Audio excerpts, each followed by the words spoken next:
The following is a special presentation of Tony Curry Radio.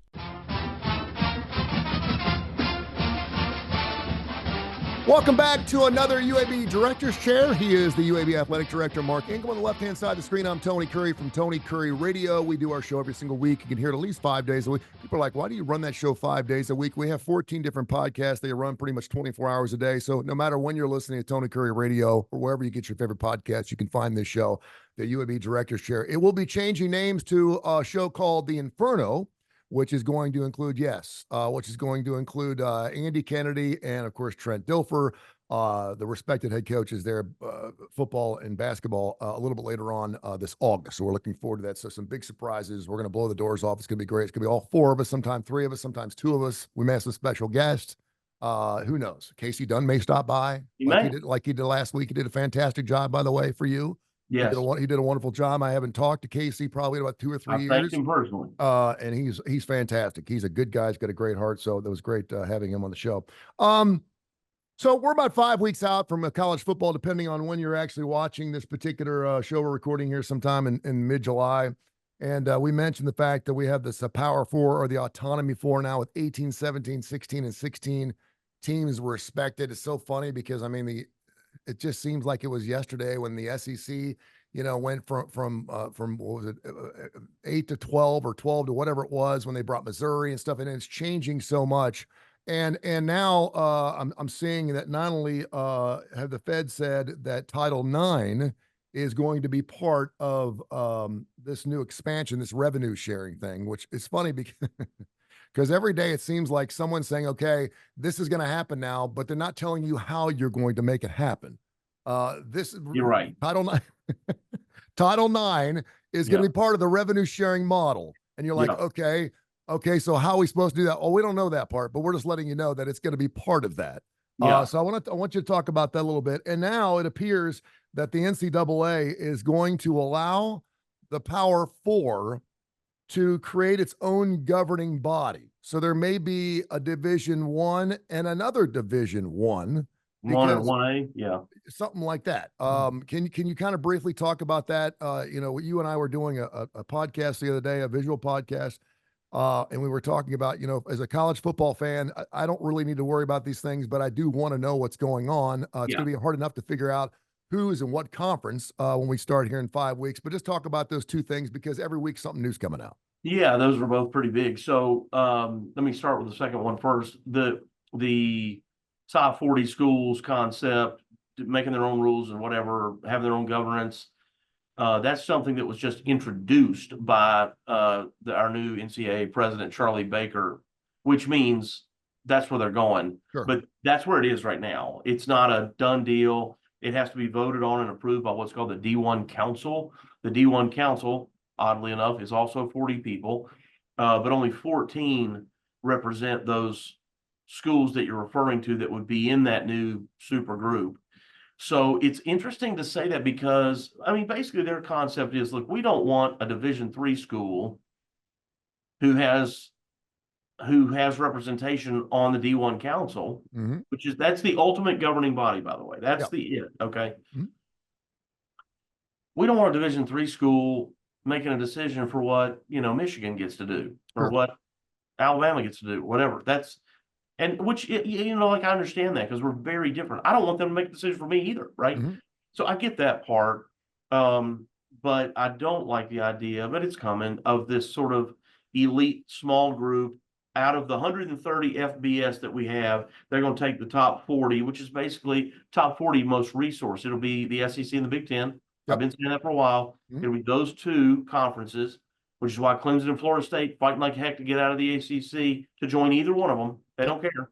We can get out and get into one of them. Now we're part of the 40. If they can do that, I just don't. I like playing those guys, and I don't know what any of that means. It's just it was just an introduction by the president, Charlie Baker, of this concept of them having that. So there's that. Second thing, which you asked first about Title IX, I totally agree with. Look, man, if the money is coming from the institution, then Title IX applies. And Title IX is an educational amendment to the Civil Rights Act of 1964. No person will be discriminated against at an educational institution that receives federal funding. Yep. That's U.S. Code Section 20. Now, that's why our scholarship dollars have to align with the male to female ratio on our campus, while the participation of our student athletes has to align with the ratio of our male to female students on campus. A lot of people think it's 50-50. It is not 50-50. It is, if you've got 60% female and 40% male, then it's got to be 60. That's what your athletic participants and scholarship dollars also have to represent, is that same of your campus. Okay, so it's not 50-50. I think people were confused by that mainly because most of our campuses used to be pretty close to 50-50. And sadly, if the world doesn't know this, fewer men are going to college. I don't know why that is, but more and more women are going to college because they're smart. They're really smart. They enjoy school, I guess. There's more skill jobs for men to do. I get that. Yeah. Yeah, men are going to do, listen, it's not like men are going to trade school and stuff. Well, there's nothing wrong with that either, but just the reality of this ratio change means that we as athletic departments have to keep up with that. What it doesn't stop though, Mark, is saying, okay, how many sports does UAB have? 18? We have 18 sports. 18 sports. And so you're looking at these sports and you're okay. You're obviously looking at bottom lines, which one's bringing the most butts in the seats, which one's going to get in television contracts. We kind of know. And so you're saying, okay, are we going to have to do away with, I'm just saying, bowling, archery? We've talked about that in the past. Are some of those women's sports part of those Title IX and revenue sharing descriptions and or decisions? And my thing is this, and we get an email question that's very interesting. If the men's side of a sport is cut, does that mean the women's side automatically has to be cut? Or if a woman's side is cut, does that mean the men's side needs to be cut? Depends on your current situation. Like if your Title IX participation rate is where it needs to be based on your male to female campus ratio, then yes, if you eliminated some male opportunities, you would likely have to eliminate females to stay with that same percentage. You'd have a total number difference, but the percentage would be still the same. But like if you need to add more women to be compliant, you can't cut men. I mean, you can cut men, but you can't cut women, right? And you can only cut male opportunities in Division I. You still have to have 6 sports. So like if you've only got 6 sports, you got nothing to cut. Yeah. So your only option then, if you're out of balance, is to add more women's teams, to add more women's opportunities. Or what you could do, the only other thing you could do, let's say you had 2 or 3 sports that were small roster sports. Yeah, for us, like golf, tennis, bowling, rifle, those are kind of small roster sports. Volleyball is not a huge roster sport. Like if you cut like 2 of those, but then you added, let's say if we didn't have women's track is a big roster sport. You could like eliminate 2 sports and then add 1 back, which is a net loss of 1. But you'd have, instead of 2 coaching staffs, you only have 1 coaching staff. You could probably cut some expenses in that way, depending on, what sport you're talking about. But yeah, you can't just automatically cut. And so the NCAA, here's why this gets really hard, is the NCAA makes the rules on how many sports you have to be Division I. And if you, like UAB has done, has decided you're going to be a Division I FBS program, then you got to have at least this number of sports. And then, that may change too. Yes, and you have to provide a certain number of scholarships within each sport, or else it's not considered a Division I sport. You can't just have it. That's the difference between FBS and FCS. Yeah. So here in Birmingham, the difference between UAB and Sanford is the number of scholarships that we offer in football. Yeah. 85. I think they offer like 60. info@tonycurryradio.net. We get some email questions here. Chad in Mountain Brook wrote this a couple days ago. He wanted to know, recently he's been kind of surprised and amazed. He's already heard, and I'm paraphrasing this, he's always heard that it was really expensive to go from that FCS to that FBS level. We've seen it with James Madison. I think Liberty's done it the last couple of years. Yeah. Any of these new laws, antitrust regulations, will that be changing any of that? Because it's always been one of those things, it's too expensive to go from this division to this division, but evidently not, because we've seen a lot of it. It seems like it's happening over the last couple of years. How will that change schools that perhaps 3 or 4 years ago were thinking about making that move? Yeah, I think it is hard to do. James Madison is heavily funded through student fees. So they got a lot of money, believe it or not. the athletic department has a lot of money because it comes out of student fees, a pretty big number. Liberty is a similar way, and they have a monster online program that and those folks who pay tuition, they're just able to do school remotely. It's not less expensive. It's just that they don't have a housing cost because they live wherever they live in Istanbul and get a online degree from Liberty, but they still pay some fees that contribute to athletics. So they've got they just have their institutional model is different than what some others are. And so, yes, it's expensive because you have to, the number one thing is the scholarship change. You got this, you're going from, I think the FCS number, I should know this, and I don't. I think it's 60. 60 full football scholarships. I think you're right. Yeah.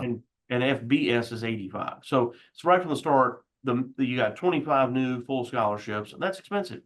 You're talking about, depending on your school, I don't know what it costs at Sanford to go to school. I haven't ever looked at that, but let's just say it costs $50,000 to go to Sanford. That would be the cost of a full scholarship. You had 25 of those? Yeah. That's real money. And so then what you're also doing is that means you have to put clothes on those 25 people, right? Gear. If it's football, when we're talking about football, pads, helmets, shoulder pads, all this stuff, you probably have to have a bigger staff because you got more people. You got to have more strength coaches because you got more people. You got to have more trainers because you got more people. And now we're moving more people around, right? And we used to have a smaller squad that we traveled. Now we have a bigger squad that we travel. Can you move just one sport from a FCS or to an FBS? In other words, if we want to go college football, we want to be at the Division I level. Can we do that and leave all of our other sports? Sanford okay, let's just use Sanford. They're already there. Yeah, they're already at the Division I level. They are a Division I basketball program, just like we are. We just play in a higher level football conference because of our commitment to what we spend in football, which puts us at our higher level conference, which we would then say, gives us better visibility as an institution and all those things. But the only difference between them and us is our football rosters.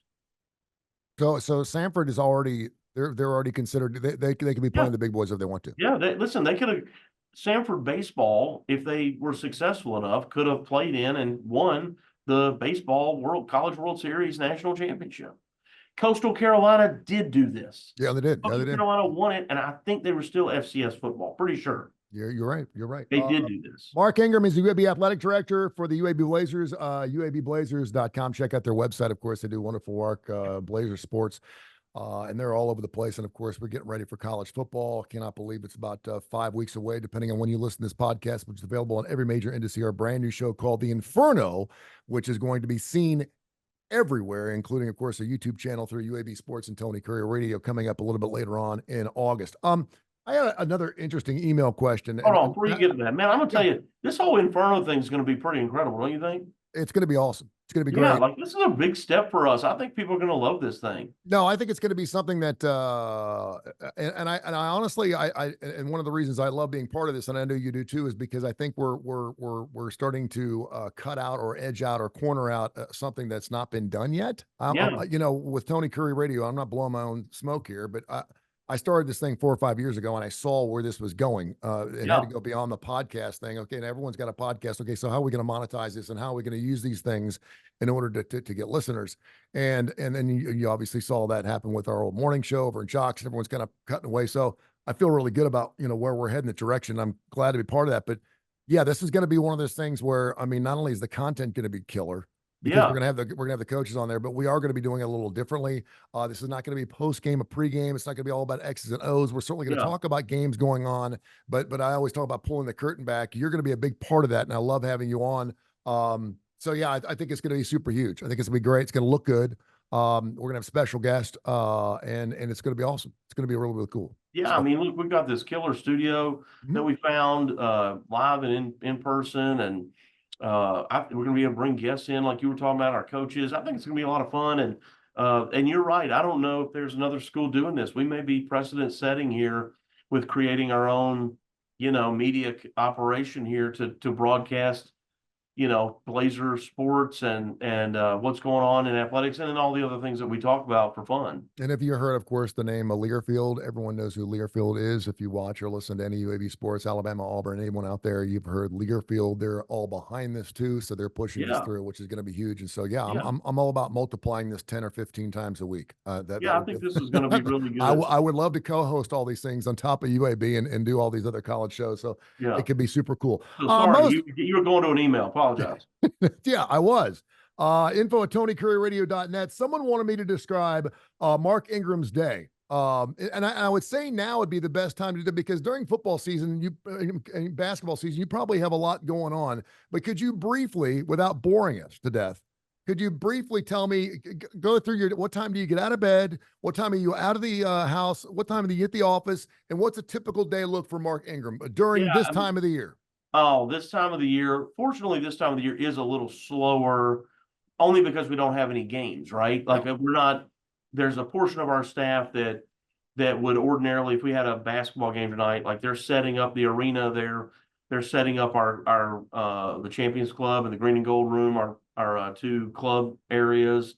Our concessions guys are, getting their inventory all in the concession stand stocked and ready to go. And we don't have that. So that makes it a little slower because that also creates not problems, but just issues you got to tackle, overcome. Yep. So we don't have that, which is kind of nice. This is sort of the only time of the year, really, that people take vacation in athletics. I mean, not that you won't occasionally take a long weekend or something, but the month of July is your best opportunity. Now Andy Kennedy would tell you that's not true because it's a heavy recruiting period for basketball. Mm-hmm. So it's not. I can't throw a blanket over that and it'd be true for all of us, but like basketball is better sometimes like in kind of the late May time to take vacation. But so we've got a lot of our staff kind of doing that. Point is there's not as many people around. And so it's a great planning period time. It's a great time to think, okay, 6 months from now when we play Rice, we're thinking about the Rice game could be the game where we do whatever. I don't know which, I can't, off the top of my head, I can't remember which game is our salute to service game, but it's not Navy, which is funny. It's you know what, it's might be UConn, because I think UConn is closer to Veterans Day. Mm-hmm. But anyway, or Tulsa, one of those. Point is, we start going through that kind of stuff. Which game's going to be the game we do Children's Harbor? Which game? We're doing all that, getting all that planning in place so that it's ready. If we have to order uniforms for it, or we're going to do a special T-shirt that we want to sell on that day. All that stuff has to be done now so that it's here and ready to go. Sure. So there's a lot of that kind of thing. What time I get up usually depends on what the night before was. Like if we, we have a small staff here at UAB, and so how I think about this is different than when I was at some schools that had more people. I used to be, I don't care if we had a basketball game last night. I want you in here by 7:30 tomorrow, sure. And you're burning the candle at both ends now, with your people. And so I'm a lot more flexible than I used to be on that. People have children, they got to take them to daycare. And so I'm pretty good. I've got 4 kids, so I've had to go through that. I'm much better than I used to be about that. But Casey Dunn was in my office before that we started this podcast this morning. I've been on the phone talking about our collective and raising money for NIL. That was most of my morning today. And this afternoon, I've got a meeting with our business folks. So it's every day's different. You're meeting with whether you got player issues, contract issues, you're trying to renew or extend a contract with a coach. You might be meeting with the legal team.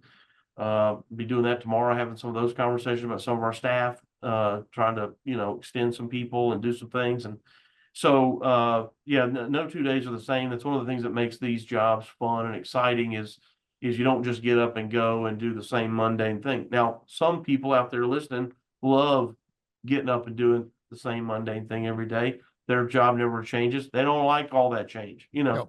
So it's kind of like, what is your cup of tea? But I might have a breakfast meeting at 7 a.m, or I might not have a meeting till 9. Just depends on the day. You may have a podcast at 5:30. I have a podcast, by golly. If I'm calling you, I'm ready. It's interesting too, and I'll say this, and this is coming from the heart. Obviously, I did a show with an Alabama guy and an Auburn guy, so I was kind of, and I've always been a UAB fan anyway, so it was a perfect fit, and we kind of made light of that, and then obviously I became a huge fan. My son loves UAB and all their sports. And it's interesting because whenever we do something with you, I see the same. I see the Brad Hardicott. I know those guys are working their asses off. Yeah. Like I could see them, at 12 noon, and then all of a sudden at 1:30 there's a lunch downtown, and I run into them again. I'm like, "What are you doing here?" And they're like, "Oh, we're sponsoring this." And then I see them at a ball game 4 hours later, and I'm like, "Wow!" And these guys are getting after it every day. So kudos to your staff, and I know things hard work pays off. And so you're heading in the right direction. Speaking of hard work, we have a few minutes left. Something you and I discussed a little earlier this week about the most underrated classic rock bands of all time. We always try to do a thematic type of thing because it is a little slow right now. There's no slow time for Mark Ingram and Tony Curry, all right? We always got things to talk about. It's always important. But when we do get into football and basketball season, obviously we're going to have a lot going on, and we're going to jam it into 30 minutes. But we do want to talk about some other things because I love classic rock, and I know you do too. And I was wanting you to give me some of your most underrated classic rock bands. Now, I've seen several lists, and I'll throw a couple of these out here. This particular one has the Rolling Stones as the most underrated classic rock band of all time. That may have something to do with the fact that it was the Rolling Stones against the Beatles at the time. Did they steal some of their thunder? If the Beatles had never happened, how big would the Rolling Stones have been? But that says the Rolling Stones weren't big. The Rolling Stones were huge. They are huge. And right now, as a matter of fact, I just saw a story this morning in lieu of what Roger Daltrey has recently said. He said that these set lists, these companies are putting these set lists out that's killing rock and roll because everyone knows the music that's coming up, and he hates that. The Rolling Stones now have agreed that they're going to have like 4 different shows. So they're going to do 40. So you don't know what show you're going to get. And smart. If you see one show, you go see another show, and it's going to be like seeing them all over again. It's really, really smart to do that, right? Really smart. But the Rolling Stones are one of the only bands, and you really think about how many bands out there could fill up a stadium. Yeah. I don't know why this name. I'm not sure why the name is. You just mentioned one that we ought to mention. Yeah. The Who. Yeah, I mean, if you're going to say the Rolling Stones, the Who's not on this list. But if you want to talk about being underrated, again, it depends on what you consider underrated. UFO, UFO is one of those bands that I have heard for 45 years. Since every classic rock station I've worked at, people are like, "Will you play some UFO?" And I never knew who UFO was. And about 10 years ago, I said, "You know what? I'm going to put this to rest. I'm going to go pull this band up, and I'm going to listen to this music." And I still don't get it. I don't understand what the big deal about UFO is, but there are UFO fans that absolutely love their band. The Raspberries, I mentioned Triumph, one of my favorite bands of all time out of Canada. Rick Emmett could still just wail it. I think one of the most and really, Mark, if you listen to Triumph and didn't say they were a classic rock band, you would think they're a Christian band. I mean, almost every song, Fight the Good Fight, Magic Power. If you listen to the only thing they're missing is the word Jesus in their music. I'm not kidding you. Go back and listen to their music, man. You want to talk about some uplifting, never surrender. I mean, all their music is about don't quit. And there was a band, kind of a hair band in the late 80s that was very similar to that called Striper. Yeah. And they didn't want to be known as a Christian rock band. No. They got after they rock because they knew that if they were known as that, they weren't going to get played. Yeah, because now they're cool enough. Yeah. It's unfortunate. Some other bands. Oh, well, I'm going to let you throw out some of the bands you think are underrated first, because I don't want to name them and then have you come back on top. Well, okay, so when we talk classic rock, as we do, I think about classic rock as anything in the 70s. Like if you get into the 80s and beyond, it's not classic rock. But today, the world refers to classic rock differently. So I would say Steely Dan, I think, would be a highly underrated band. Were you a Ted Nugent fan? I was, yes. Yeah, I think Ted Nugent was popular but kind of underrated. When he came back in the 90s with that group that he formed called Damn Yankees, and they had a hit or two that were good. But he was he's part of the Amboy Dukes. Do you remember that band? No. And the Amboy Dukes, and they also Hold Your Head Up, Argent. Ted Nugent was in Argent. Hold Your Head Up. Yeah, I know the song. He was in that as well. I didn't know that. Okay. Yeah. And sang some of his own songs, but normally would come out and would have some type of singer that would come on. He did the Wang Dang and Maserati, and he did all those songs. Well, So a couple others that I've thought that are not what I consider classic rock, but again, the world does, that I thought were underrated. Scorpions, I think. I thought they were really good. Highly underrated. I think I thought White Snake was really good. And if you were to Google members of White Snake, there's like 18 different people that were on stage. It's just 4 people on stage at one time, 4 or 5. Still on tour, by the way. But Still like on tour. Yeah. But when they had the lineup that included Steve Vai, I was like, man, they're really good. They're really good. And I think he was only on one album with them, but they had several albums, but they were never really thought of as big. But they had several albums and a lot of hits. And then going old again, and we've talked about these guys, the Kinks. I love the Kinks. Yeah, I do too. One for the Road. One of my favorite albums I mentioned. One for the Road. It's really bright pink with blue and green on it. Live album. And back then I was 14, 15, and I would buy the live album because all the hits were on it. My brother would go, "You don't want the live album because it's the live album. It's not going to sound like it does in the radio." And I fell in love with One for the Road. It was the first time I heard Superman live. You Really Got Me live. I mean, it just rocks. I mean, it's just You Really Got Me live as opposed to the studio. I want to go through this top 25 list. They used to take razor blades and cut the speakers to get that rough, jagged kind of sound, which is cool that they came up with that, and were, I guess, brave enough to hey, let's take a blade and let's cut this thing, see what happens. Well, it's good they used the razor blades for something else too back in the 70s. The Kinks 25, Deep Purple 24.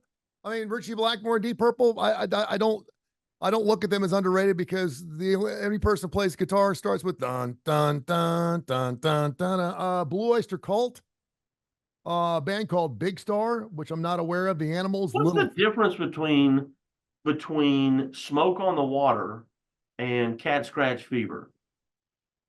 Music. Yeah, I mean they both get after it. You're talking about but the way you just that sound that. Dun, dun, dun, dun, dun. You could actually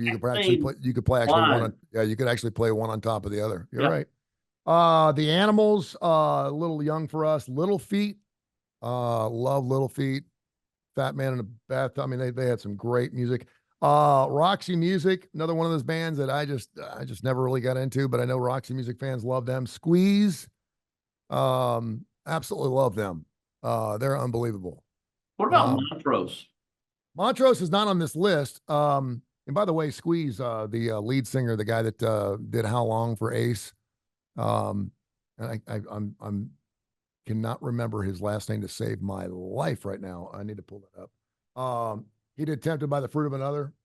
Yeah, great song. Hold on. I know this is excellent. Paul Carrick was a guy, and he did How Long. He also sang with Mike and the Mechanics. Yeah. Did My Father's song, and he also did Through the Years. Did a couple. He's been sang with a bunch of different bands. Warren Zevon. Traffic, which is kind of like a super group to me, which I can't really. Again, this is up to whatever you want to consider this under. T-Rex. T-Rex is one of those bands now. Bang a Gong is the only song that most people know from T-Rex, but man, anyone that's been in classic rock for a long time will say that they changed music as we know it. The Moody Blues, April Wine, Thin Lizzy, Mountain, Grand Funk Railroad, Uriah Thin Lizzy's Heep. a good pick. I like that. That's a good pick. I would agree with that one. Uriah Heep, Stealing When You Should Have Been Buying, Savoy Brown, Wishbone Ash. Have no clue. Do you know that band? No. What about Cream?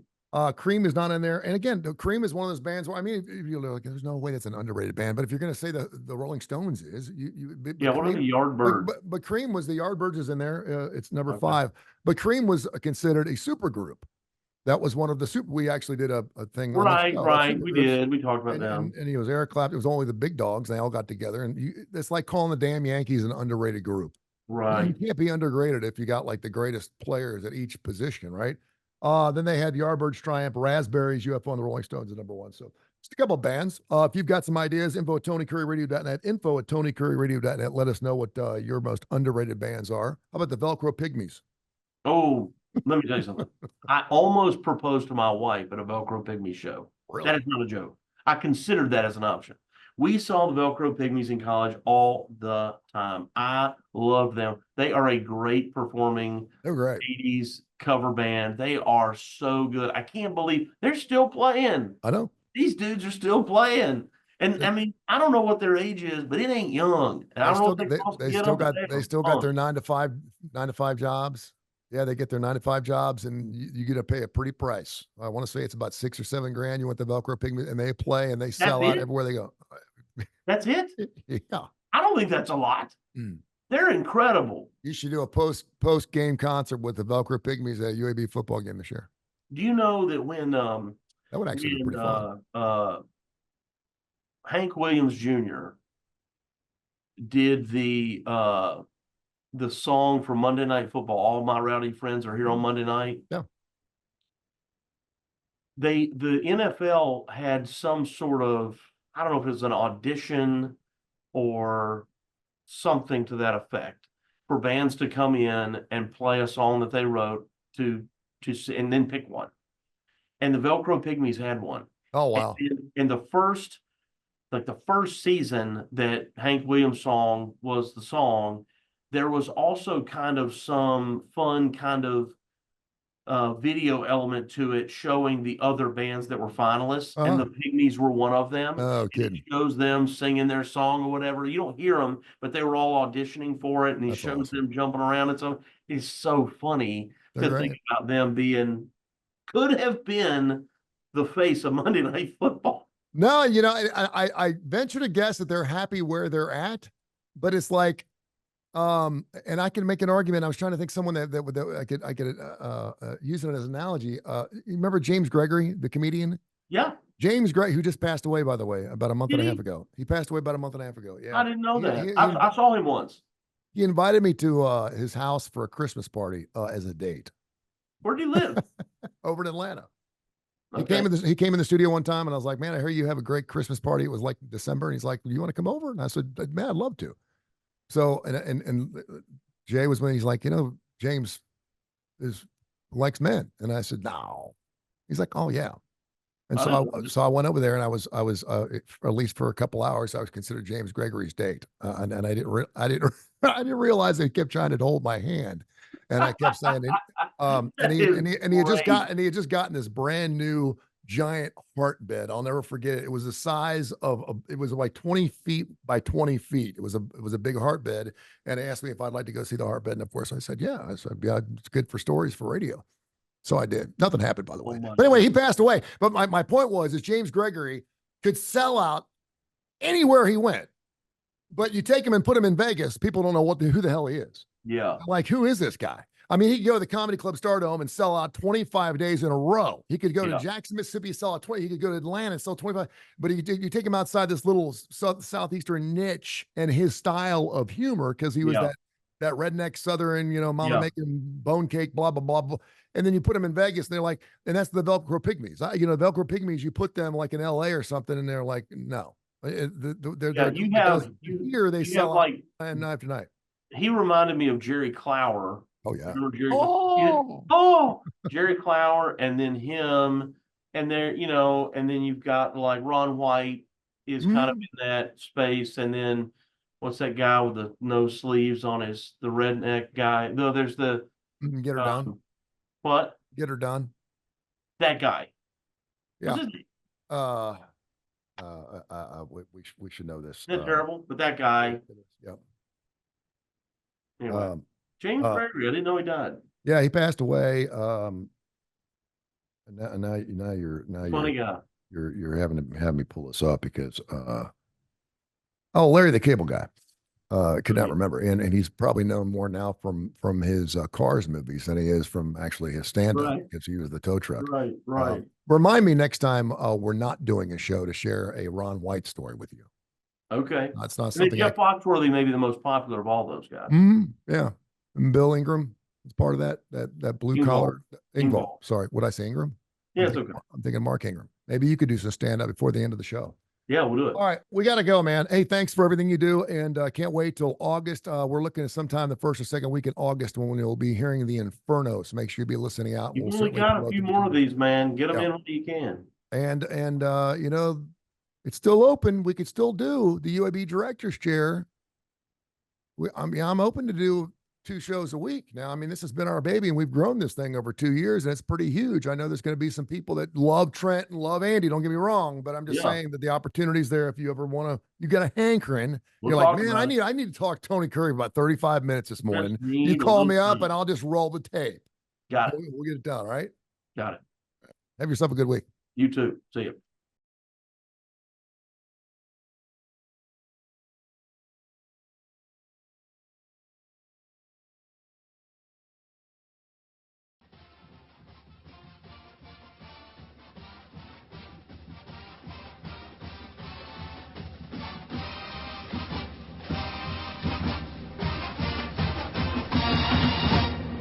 This has been a special presentation of Tony Curry Radio.